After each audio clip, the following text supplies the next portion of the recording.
Nasaksihan nga ni Cyrus kung gaano kahirap ang buhay ng binabaha. Bahang gayong tinatawag na flash flood ay hindi naman masasabing flash at napakabilis mawala. Mula 2 hanggang 3 oras ay may baha sa bahay ni Thea. Ang iba pang bahay sa lugar na yon ay ganun din. Pinapasok din ng maputik at mabahong tubig. Dapat pala ay mataas ang bahay ninyo dito. Wala sa loob na sinabi ni Cyrus. Sarkastikong umiti si Thea sa binata. Mahirap magpatayong muli ng bahay, kahit barong-barong. Isa pa nakakatamad mag-ayos ng bahay dito dahil lahat kami squatter lang naman sa lupang ito. Hindi amin ang titulo. Marami kaming problema, Cyrus.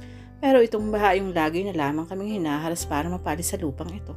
Ang dalawa sa pinakamahirap. May ginagawang paraan din naman ang gobyerno para sa mga taong nakatira sa hindi nila lupa. Nagbibigay sila ng libre. Hindi sa lahat ng pagkakataon, Cyrus. At kung namimigay man sila doon sa malalayo, ayaw pumunta ng mga tao doon dahil paano naman ang maiiwan nilang trabaho. Mahirap at mahal din namang mamasahe kung malayo ka sa pinagtatrabahuhan mo. Kung mag-isip ang gobyerno at ang mga tulad mong mayayaman, para bang napakasimple lamang ng aming problema. Pero ngayon kaya mo na kung gugustuhin mo nang umalis dito, hindi ba? Makahulugan ng tanong ni Cyrus. Ang nasa isip niya ay ang 10 milyong pisong ayaw isoli ni Thea sa kanilang bangko. Tumalim ang mga mata ni Thea. Ibinaon niya ngayon sa gwapong mukha ng kausap. Pinopobre mo ako, no? Inaalam mo kung anong plano ko sa perang iyon.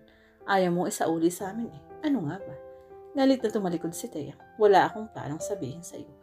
Napika niya naman si Cyrus. Bago napigil ang sarili ay nahablod na ang magandang sales girl. Pinaharap ni Thea sa kanya. Ibinaon din niya ang magandang mukha nito ang matatalim niyang mga mata. Samit Thea, nagsasayang ko ng oras sa iyo. Nagpapauto ako. Nagpapakahirap. Nalistiyo ko doon to tell me your plan. Masyado ka ng misteryosa sa akin eh. Ayaw mong isola ang malaking pera. Pero tingnan mo nga itong bahay mo. Hindi mo mapataasan. Kahit galit ay aware si Cyrus na napakabang talaga ng hangin na lumalabas sa kissable lips ni Thea. Nang uuyam ang titig ni Thea sa binata. Kaya nga alam mo naman na from the start na mahirap ang assignment na ibinigay sa iyo ng papa mo, hindi ba? Dahil hindi ako mangungumpisal sa Cyrus kung para saan talagang perang iyon. Bahala kang mag-isip at manghula. Araw-araw naman ay halos binibintahin mo ako. Malalaman mo rin kung para saan at kung bakit. Paminsan-minsan may lumalabas naman na clue sa pagsasalita ako, hindi ba? Hindi ko nga lang balak na mangumpisal ng buo sa iyo dahil wala akong balak na pag-anin ng trabaho mo. Nagtatagbong pa winanabusitin ako, guluhin ako. Pwede yan naman ang panty ko sa iyo, ang lalo pang pahirapan sa trabaho mo. Gigil na gigil si Cyrus, pero mas nagigigil siya sa mapupulang labi ni Thea. Natural ang pagkapula ng mga ito. Habang nagsasalisa si Thea ay gumagalaw, parang ritmo ng sayaw, umiindayog, gumigewang, para ring inuugoy. Ang sarap-sarap pagmasdan, ang hahalina, gustong-gusto na niyang halikan. Nadidistract ang galit ni Cyrus, nasasalita ng pakiramdam na nagpapain sa buo niyang kaibuturan. Ang tubig ng baha na pinagsasaluhan ng mga paa at hita nila ni Thea ay parang may boltaheng gustong tumupok sa laman at dugo ni Cyrus. Cyrus, nakikinig ka ba sa akin? Saan ba lumilipad ang utak mo at para kang tulala dyan? Paninita ni Thea. Biglang parang naging isang bagong gising si Cyrus. What? Umismit si Thea. Ay, para naman palang akong walang matinong kausap dito. Dumilim ang mukha ni Cyrus. Ang pang-insul ni Thea ay hindi niya mapapalampas. You and your acid mouth deserves. Nahila niya si Thea at buong bangis na dinurog niya ang mga labi nito ng isang halik na gustong makapanakit. Tinina niya ang bibig ng dalaga. Inipit niya ang mga labi ng upper lip nito. Maporsa. Napawang tuloy ang bibig ni Thea. Doon niya ito pinasok sa pamagitan ng matulis na dila. Pinangahasan niya ng gusto ang kaloob-looban ng mabangong bibig ni Thea. Wala siyang pakialam kahit masaktan ito o mahirapang huminga. Pero sa laking pagtataka ni Cyrus ay parang may sariling isip ang kanyang bibig. Nag-iba ito ng tempo.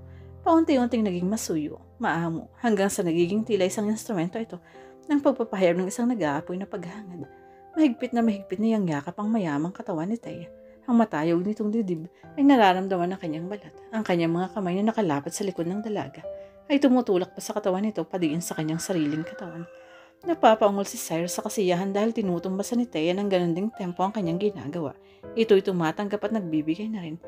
Ewan niya kung saan na rin nagpunta at nagkubli ang galit sa kanya ng babaeng ito. Basta't ang mahal lamang sa ngayon ay ang tila langit na sarap ng pagtatalik ng kanilang mga uhong na bibig. Ang paglalapat ng masiselang bahagi ng kanilang harapan. Ang nahahawakan at nasasalat ng kanilang paghanap at tumutuklas ng mga kamay. Ang pakiramdam naman ni Thea ay para siyang dinuduyan sa isang napakamabiring hangin sa gitna ng karagatan. Tinutunghayan siya ng mga estratehiyang nagkikislapan. Walang pagtutulang kanyang kamalayan sa ginagawa nila sa Cyrus. Sa halip ay buong puso niyang ninanamnam ang idinudulot na tamis ng mga sandaling ito. Alam naman niya nag-umpisa sila ni Cyrus sa galit. Hindi niya rin maintindihan kung paano silang nauwi sa ganito. Maya-maya ay nagawa rin naman ni Taya na itulak ang binata. Nahirapan siya nung una. Ayaw talaga siyang bitiwan ni Cyrus at ayaw rin naman niya para siyang kinabit sa isang katawan na may magnet. Pero kahit papano ay nanaig pa rin ang sense of decency ni Taya. Ano't nakikipagbeting siya sa isang lalaking hindi naman niya nobyo. Ano't gayong ayaw na ibigay ang kanyang 10 milyong piso na punta sa kanya, ay naibibigay naman niya ng unti-unti ang sarili kay Cyrus. Pinagbabayad ba siya ng mayamang binata? Ang kanyang katawan ba ang nasisingil ni Cyrus? Stop it, ayoko na, sigaw ni Taya. Ang dalawang palad ay nasa kanyang harapan, parang nagtutulak ng pars ang kahirap tanggihan. Si Cyrus naman ay napatanga, nabitin. Hindi ko mat nag-iisa ko dito sa kaya mo na akong isahan. Nagtataray na si Taya pero medyo hinihingal pa rin. Sobrang haba kasi ng halikan na yun mula ni Cyrus. Nasundot ang ego ni Cyrus. Pinilit lamang kita noong umpisa, Taya. Noong umpisa lang, as I go on, nagwastuhan mo rin naman. Be honest. Umiwas sa mga mata ni Taya. Ganun nga siguro ang epekto mo sa kahit sinong babae. Dahil gwapo ka at malakas ang personalidad, nobody can resist. Pero hindi mo ako lubusang maaakit, Cyrus. Tinitiyak ko sa iyan. This is good for your ego, Taya. Be happy. I'm not ashamed to admit that I am attracted to you physically or whatever. I still don't have the power to know. Pareho lang siguro tayo ng sitwasyon. At ang problema, I can't give in these witnesses dahil hindi ako maaaring magbiwas sa aking mission. At siguro rin na iyan ang nangyari sa iyo. Hindi mo papayagan ng sarili mo na matangay ang nararamdaman mo sa akin because I am your enemy. Pero Taya, nasa iyo ang unang hakbang para tayo ay hindi na maging magkaaway. Ikaw ang dapat magbago. Nang kapasyahan, surrender the money to me and maybe, just maybe, pwede tayong muling magsimula and it will be a better start this time. Kaagad na bawi ng tuluyan ni Taya ang kanyang katatagan. Walang mababago sa sitwasyon, Cyrus. Wala akong babaguhing desisyon. Ang priority ko ay hindi ko maaaring palitan, not with just an attraction to a man. May kasamang sakit ang insultong tumalab kay Cyrus. Not with just an attraction to a man. Magaling ka talagang tumapak sa ego ng tao, ano? Sa buong buhay ko sa mundong ito, ngayon pa lang ako minalit ng sobra ng isang babae. Pinalaki ako ng aking mga magulang na maginoo at kabalyero sa mga babae. Kaya maamo sila sa akin. They always treat me as nicely. Ikaw lamang ang babaeng tumapak sa akin. Nagtaas ang noo si Taya. Marami nangyayari sa loob lamang ng ilang oras, Cyrus. You can't stay here anymore. Umalis ka na. Tutal ay pawala na ang baha. Pwede ka nang maglakad sa kalsada. Nagtagis ang mga ngipin ni Cyrus. Pero babalik pa rin ako, Taya. Not because I want to, but because I have to. Tumawa ng mapait si Taya.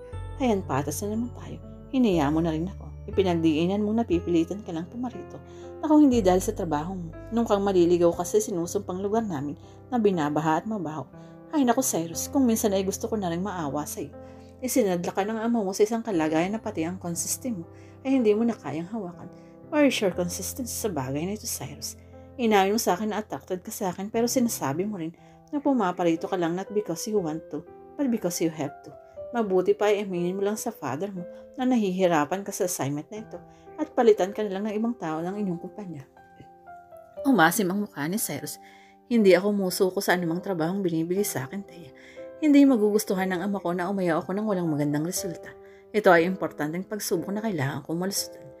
Tumawa si Taya, nanunuya.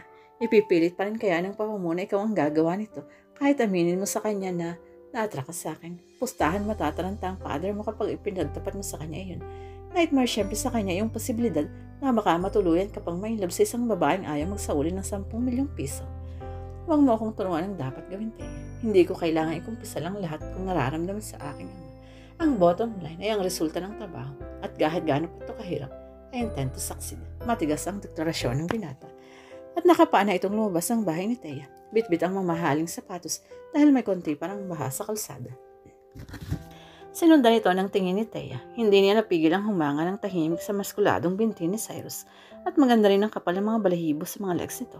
Parang manipis na carpet na evenly distributed, hindi patsi-patsi. Napauuntong hininga si Taya. Sa physical na aspeto, imposible talagang hindi ka mabibighani kay Cyrus Gonson. Pero higit pa doon kung bakit madaling makaakit ang lalaking iyon. Merong complicated personality ito na nakakaintriga. Kung minsan ay mabait at maamo, kung minsan ay stricto at suplado. May puso naman ito sa mahihirap. Gaya ng nakita niya sa pakikitungo nito sa mga kapitbahay nito.